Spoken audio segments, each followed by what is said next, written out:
I am totally confuse में कातना ले पढ़ल बाड़ू। चौथा तक। ओकरा बाद काहे न गइलू? गर्मी के छुट्टी हो गई। ओकरा बाद फिर बारिश आ गई। अब ओकरा बाद जाड़ा के छुट्टी हो गई। फिर ओकरा बाद फिर फगुन आ गई। फिर ओकरा बाद रे इतना छुट्टी मरनी नु कि पढ़े के आदत छूट गई। बैगन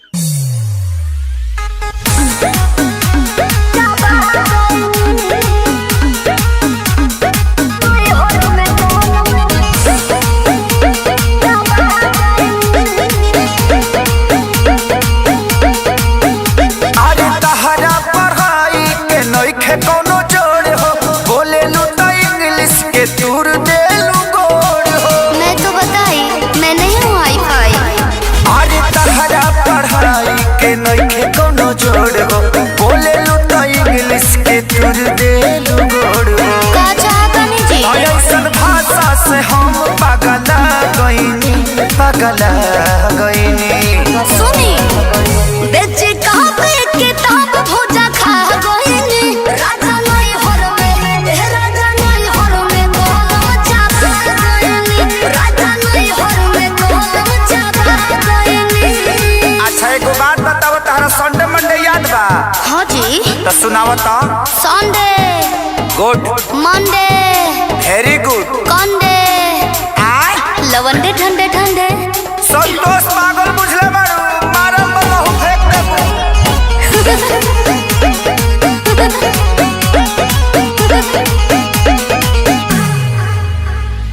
अनपढ़ के तू ताला कहलू एजेंसी रह, तू पढ़ल होइते आशा में वैकेंसी।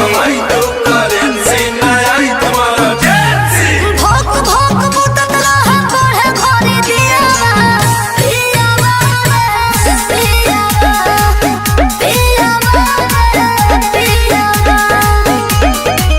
तो गलती भइल तो से शादी करके कहा कोइनी ई का कोइनी।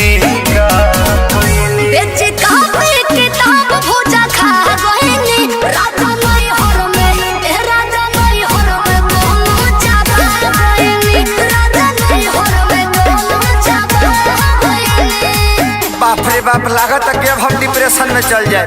ठीक बा, अकेले जाई? हाँ जाते न तो जाके देखी। हाँ। अब बढ़िया जगह होई नु हाँ। हम आ जाए। अब वही जे हनीमून मनावल जी डिप्रेशन में घूम घाम के आ चल जाए। का अब ते सफा संतोषरा बना देबे। का भाई कुछ गलती हो गल का? ना ना ना, तू आ गलती।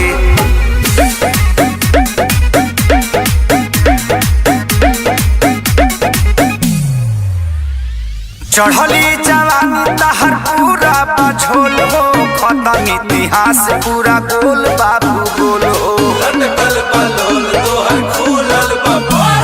चढ़ल बाड़ा जौना का डूबावा तारा नैया।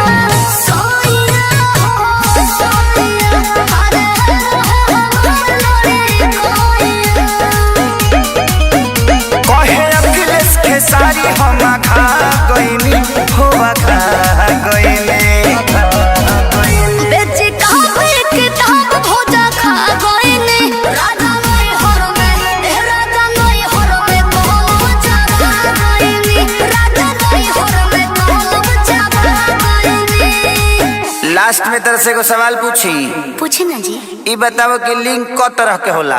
3 तरह के। कौन कौन? स्त्रीलिंग, यस, पुल्लिंग, बिल्कुल यस, अडरलिंग। अब बुझा गल दुर्गेश नाई बना देवे ते हमके। पूछी